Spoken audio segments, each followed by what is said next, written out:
I probably should have said this a while ago when I had more hair.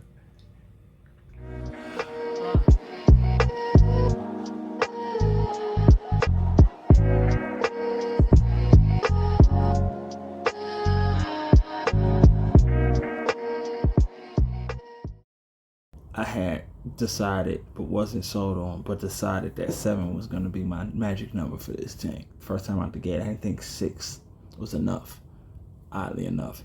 I thought there was something missing. Yes, I have a comedic character on the team, but I didn't have that youthful exuberance.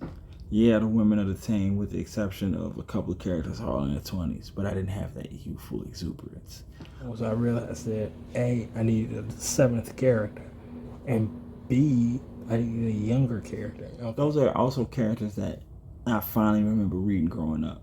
I mean, some of my best favorite Spider-Man stories are Spider-Man stories when he's a teenager. I was a teenager slash kid once too, and I always thought of myself as a comic book character or having superpowers. There isn't any precedence for me thinking about this type of character. For this character, that was one of the restraints or one of the limits. This character had to be a teenager, and I struggled with this character. I'm going over with the person I was with at the time. So she suggests, based on a short story that I wrote in grad school, like a few years prior, that I used this young character in the story. I include her as part of the team. The gist of the story was that I created a character that was pretty much a spider character. It was a young girl who was a superhero in New York, and her father knew that she had a secret identity, was secretly a superhero, and that's because in his past, her mother was a superhero. So it was like a lineage thing. I was purposely playing with a lot of different tropes within comic books that people that necessarily wouldn't read comic books would recognize off the bat. Spider powers was obviously one of them. But the actual character behind the spider powers, her character was kind of cool. And I knew I wasn't going to do anything with this particular short story. So I'll be honest, I tried to make it work. I had nothing with this character. There was nothing, even though she was a teenager, she wasn't really a teenager. She was more self-sufficient than what I needed her to be for this team.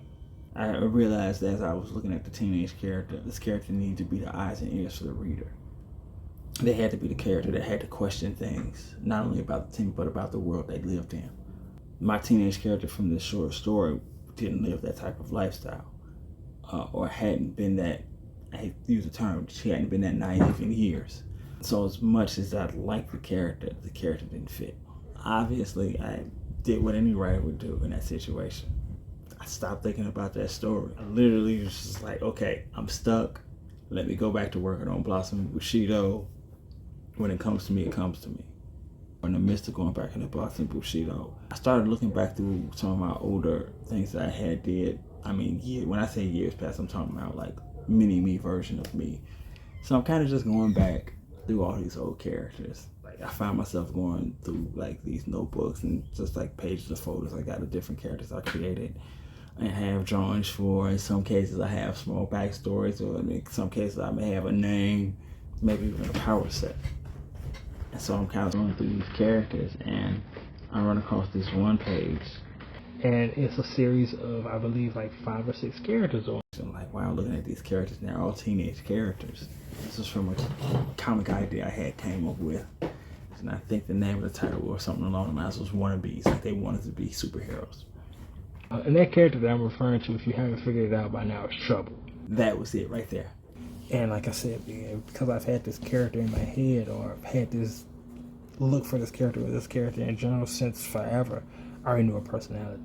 Like, and that was, for me, it was just like, I don't have to come up with something to make it fit this story. Not that I didn't do it with the other 6 characters, but I feel like they had came together organically, and organically she fit. Although she wasn't, like I said, she wasn't an originally designed character like that worked with these characters, but she was a character that I had designed that worked with these characters.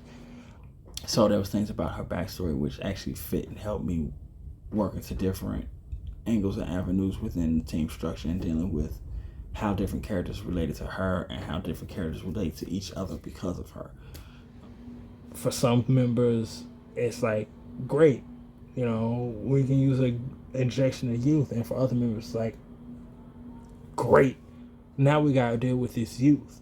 And then that allowed me to play off some things about how she wound up on the team. And there, like I said, there was a lot of conflict that I immediately started to see. And then too, it also helped because I really liked the power set she had. Like even back in the day, it was like, oh man, this is awesome. It was a power set that from one of my favorite comics. She can create small plasma bombs. And then name like Trouble. She's explosive. She's mouthy. Yeah, a mouthy teenage girl that doesn't really understand the way the world truly works. I just kind of knew the look, the design, her attitude, her personality.